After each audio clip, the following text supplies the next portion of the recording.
284 number آیت کریمہ، اس کو دیکھتے ہیں، پڑھتے ہیں۔ اللہ تعالی نے ارشاد فرمایا کہ للہ ما فی السماوات و ما فی الارض، اور اللہ ہی کے لیے ہر وہ چیز جو کچھ کے آسمانوں میں ہے، وما فی الارض، اور جو کچھ کے زمین میں ہے۔ اب یہاں سے جو یہ آیات ہیں اللہ تعالی نے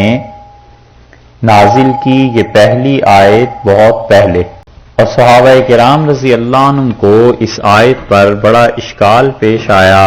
کیونکہ اللہ تعالی نے فرمایا کہ تمام وہ چیزیں جو آسمانوں میں ہیں اور جو کچھ کے زمین میں ہے سب اللہ کے لیے ہے، یعنی اللہ ہی ان کا مالک ہے، اور اللہ جیسے چاہے ان چیزوں کو استعمال کروائے، اور اللہ جیسے چاہے کسی کو بخش دے، اور چاہے تو ان چیزوں کو کسی سے بھی چھین لے، ملکیت اس کی ہے۔ وَإِن تُبْدُوا، اور اگر تم ظاہر کرو، بدا کسی چیز کا ظاہر کرنا، ما اس چیز کو، فی انفسکم جو کچھ کے تمہارے دلوں میں ہے،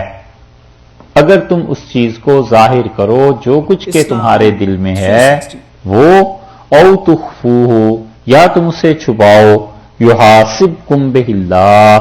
اللہ تمہارا حساب ان سب چیزوں پر لے گا۔ اس چیز کو تم ظاہر کرتے ہو تو بھی اچھائی کو، چھپا کے رکھتے ہو گناہ کو، دل میں تمہارے جو کچھ بھی ہے اللہ نے اس کا حساب لینا ہے، اور اس حساب کو لینے کے بعد فَيَغْفِرُ، اور وہ بخش دے گا، لِمَن يَشَاءُ جس کو وہ چاہے، وَيُعَذِّبُ اور وہ عذاب دے گا، مَن يَشَاءُ جس کو وہ چاہے۔ تو مغفرت اور عذاب دونوں اس کی مشیت پہ موقوف ہو گئے، اس کے چاہنے پہ، کہ وہ چاہیں تو عذاب دیں اور چاہیں تو بخش دیں، باقی تمہارے دل میں جو کچھ چیز آتی ہے وہ بھی، اور جو تم ظاہر کرتے ہو یا نہیں کرتے، ہر چیز کا حساب اللہ کے ہاں ہو۔ یہ آیت جب سنی تو حدیث میں آتا ہے کہ صحابہ کرام رضی اللہ عنہ سے کچھ لوگ اپنی سواریوں پہ بیٹھے اور انہوں نے کہا اللہ کے رسول یہ تو بہت شدید، اگر ہر چیز کا حساب ہونا ہے تو ہمارے دل میں تو 20 طرح کے خیالات گزرتے ہیں، پھر تو کوئی بھی نہیں بچا۔ اور عمومی طور پہ صحابہ رضی اللہ عنہ میں بڑی ہی اس آیت سے ایک طرح کی ایسی کیفیت پیدا ہوئی کہ بچے گا کون؟ اگر یہی چیز ہے، یہی معیار ہے تو پھر تو کوئی نہیں بچا۔ تو رسول اللہ صلی اللہ علیہ وسلم نے فرمایا تم ایسے نہ ہو جاؤ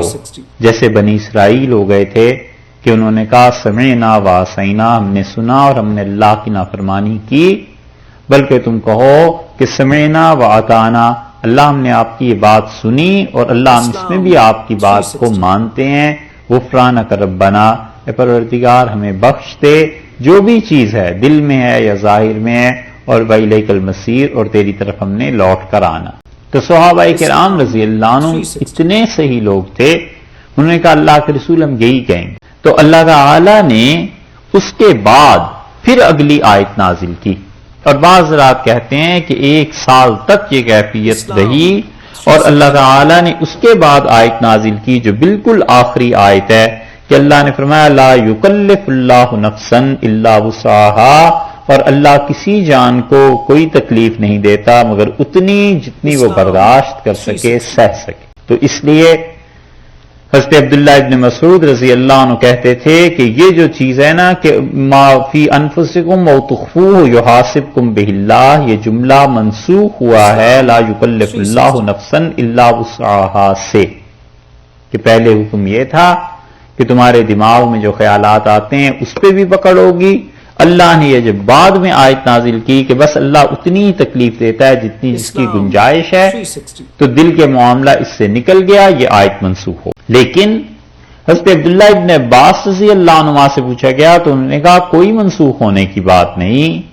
اللہ تعالیٰ نے تو یہ فرمایا کہ وَإِن تُبْدُوا مَا فِي أَنفُسِكُمْ، جو کچھ کے تمہارے جی میں ہے، اندر تمہارے عقیدے کے متعلق تم اسے ظاہر کرتے ہو، اندر نفاق ہے اور اسلام کا اظہار کرتے ہو، اور اندر کفر ہے اور تم کہتے ہو اسلام کو، او تخفو، یا تم اسے چھپا کر رکھو، یحاسبکم بہ اللہ، اللہ تمہارا حساب اس پر لے گا۔ تو نفاق کے بارے میں یہ آیت نازل ہوئی ہے کہ ان لوگوں کے بارے میں کہ وہ اندر اپنے کچھ رکھتے تھے، ظاہر کچھ کرتے تھے۔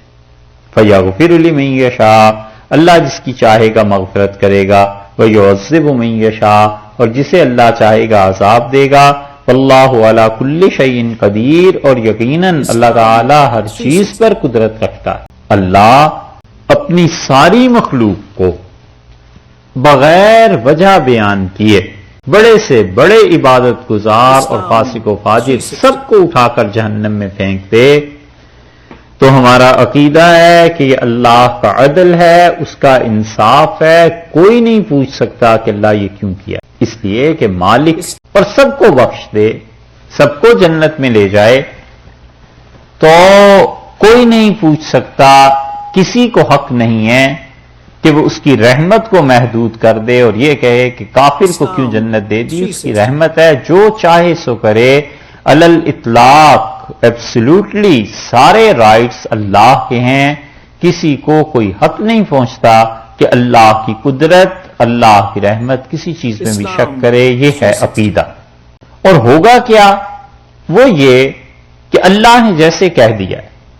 کہ جو انسان ایمان پہ ہوگا اللہ تعالیٰ اس کی بخشش فرمائے گا اور کافروں سے اللہ حساب لے گا، جیسے کہ خدا نے اپنی کتاب میں کہہ دیا ہے۔ لیکن فرض کرو اس کے برعکس ہو جائے تو کوئی پوچھ سکتا ہے اللہ سے کہ کیوں کیا؟ کوئی نہیں پوچھ سکتا۔ اس لیے ارشاد فرمایا ہے کہ فَيَغْفِرُ لِمَن يَشَاءُ وَيُعَذِّبُ مَن يَشَاءُ، جس کو چاہیں بخش دیں، جس کو چاہیں اللہ عذاب دے دے، مشیت پہ موقوف ہے۔ حرمین میں مکہ مکرمہ میں ایک مرتبہ حاضری میں ایک ہمارے ساتھ بیٹھے ہوئے تھے خان صاحب، پٹھان تھے، وہ دعا مانگ رہے تھے اور ان کی دعا بڑی عجیب لگی۔ وہ پہلے تو یہ کہتا رہا کہ اللہ یہ کام کر دے، خدا بندہ یہ کر دے، یہ کر دے، یہ کر دے، پھر کہنے لگا اللہ ہم سب کو معاف کر دے، مجھے بھی کر دے، میرے خاندان کو بھی، قبیلے کو بھی۔ پھر کہتا ہے او یارا تمہارا کیا جاتا ہے، سب کو ہی بخش دے، بس معاف کر۔ اللہ تعالیٰ کو کہتا ہے یار تمہارا کیا چاہتا ہے، تو معاف کر۔ عجیب بات اس نے کی۔ فَيَغْفِرُ لِمَن يَشَاءُ وَيُعَذِّبُ مَن يَشَاءُ، جس کو چاہے معاف کر دے، جس کو چاہے پکڑ لے، کون اس کو پوچھ سکتا ہے؟